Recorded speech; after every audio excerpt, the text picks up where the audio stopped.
नमस्कार दोस्तों। जब कोई संकल्प तय हो जाता है तो उसके बाद उसकी प्राप्ति के लिए जिन लोगों में प्रतिभा होती है, जान होती है, लगन होती है, वो उसके लिए लग जाते हैं और उसको प्राप्त करके रहते हैं। परिस्थितियां चाहे कितनी भी विपरीत हों, इससे उन्हें कुछ लेना देना नहीं होता। मैं आज बात कर रहा हूँ एक IAS अधिकारी की। संदर्भ है गत दिवस प्रधानमंत्री द्वारा कुछ अधिकारियों को सम्मानित किए जाने का, और ये सम्मान का जो आयोजन है ये खेलो इंडिया के संदर्भ में किया गया था। इसमें विशेष रूप से एक ज़िला कलेक्टर राजस्थान कैडर के हैं, सिद्धार्थ सिहाग, उसको विशेष रूप से सम्मानित किया गया। प्रधानमंत्री ने स्वयं सम्मानित किया, 20 लाख का चेक भी दिया और चेक जो है उसका सिहाग ने वहीं घोषणा कर दी कि उसका प्रयोग जो है वो अपने जो कार्यक्रम हैं खेलो इंडिया के संदर्भ में इन्हीं के लिए करेगा। उसको ट्रॉफ़ी भी दी गई और बहुत कुछ उसको मिला। और ये सब कुछ जब मिला तब वो चूरू का ज़िला कलेक्टर था। सुना है आजकल राजस्थान के एक और ज़िला गंगानगर में उनकी तैनाती हुई है।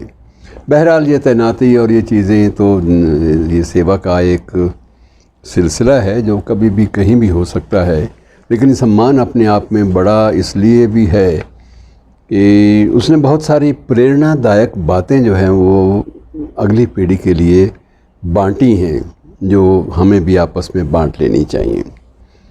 और ज़िला कलेक्टर सिद्धार्थ का संबंध पंचकूला से रहा है, बचपन यहीं बीता और उसके बाद मन में आरंभ से ही एक लगन थी कि मैं किसी भी तरह से भारतीय प्रशासनिक सेवा अर्थात IAS में ज़रूर जाऊंगा।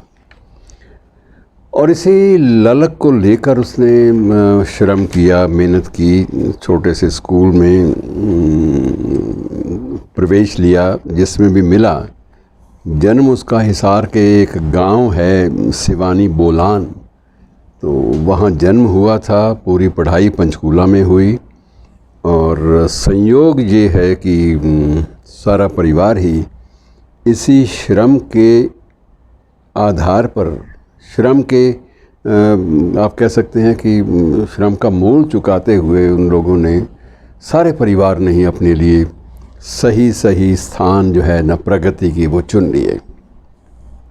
पत्नी रुक्मणी सिहाग वो भी IAS हैं और सिद्धार्थ के पिता दिलबाग सिंह हरियाणा में चीफ टाउन प्लानर के पद से रिटायर हुए हैं और सिद्धार्थ का एक जो भाई है सिद्धांत, वो भी एक जज है। कुल परिवार सारा का सारा जो है वो इसी प्रशासनिक दक्षता में लगा हुआ है। ये एक सुखद बात है और इस सुखद बात में ये है कि उसने कुछ एक बातें शेयर की हैं अगली पीढ़ी के लिए जो आपसे भी बांट लेनी चाहिए। उसने अगली पीढ़ी के लिए एक संदेश छोड़ा है कि कुछ करना है तो एक तो ये है कि ज़िंदगी में नियमित पढ़ाई का एक शेड्यूल ज़रूर रखें। नियमित 2 घंटे 1 घंटा जो भी तय कर लें उस पर कायम रहें।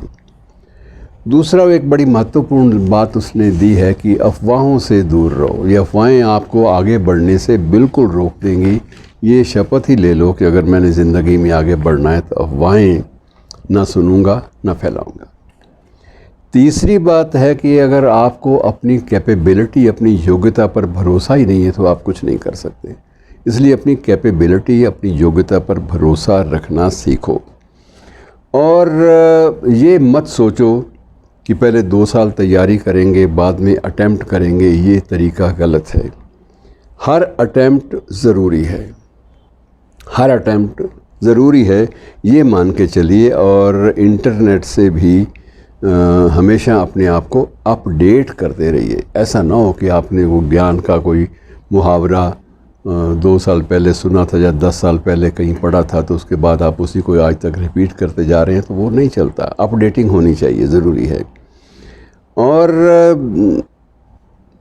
सबसे बड़ी बात है अपडेटिंग की। वो अपडेटिंग पे बार बार जोर देता है कि चाहे वो जीके का मामला है, जनरल नॉलेज का, चाहे वो इंटरनेट से प्राप्त किसी और सामग्री का मामला है, और चाहे वह कोई भी जवाब ढूंढने का मामला है।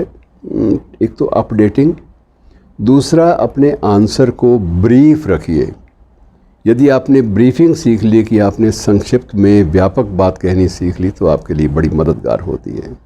और उसके बाद वो कहता है कि अंतिम बात यह है कि आत्मविश्वास कभी ना खोएं, क्योंकि आत्मविश्वास आपको किसी गलत उत्तर के बदले में भी क्षमा याचना का अवसर दे देगा। लेकिन अगर आपने आत्मविश्वास खो दिया और उत्तर भी गलत हुआ तो आपको कोई क्षमादान नहीं मिलेगा।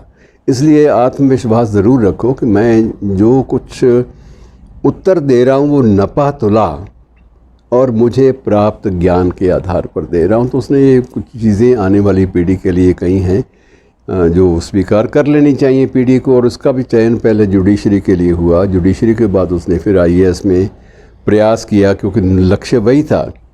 वहाँ भी 128वां रैंक मिला, तो उसके बाद 128वें रैंक के लिए ये होता है कि ऑप्शन देनी पड़ती है कि IPS में जाओगे या नहीं जाओगे। तो IPS के लिए ऑप्शन दे दी और कुछ चारा नहीं था, तो IPS कैडर मिला। लेकिन नज़र वही कि मैंने IAS करना ही करना है, बनना ही बनना है। और IPS में सर्व करते हुए IAS के लिए भी जो है वो प्रयास किया और अंततः IAS में कैडर में सिलेक्ट हो गया।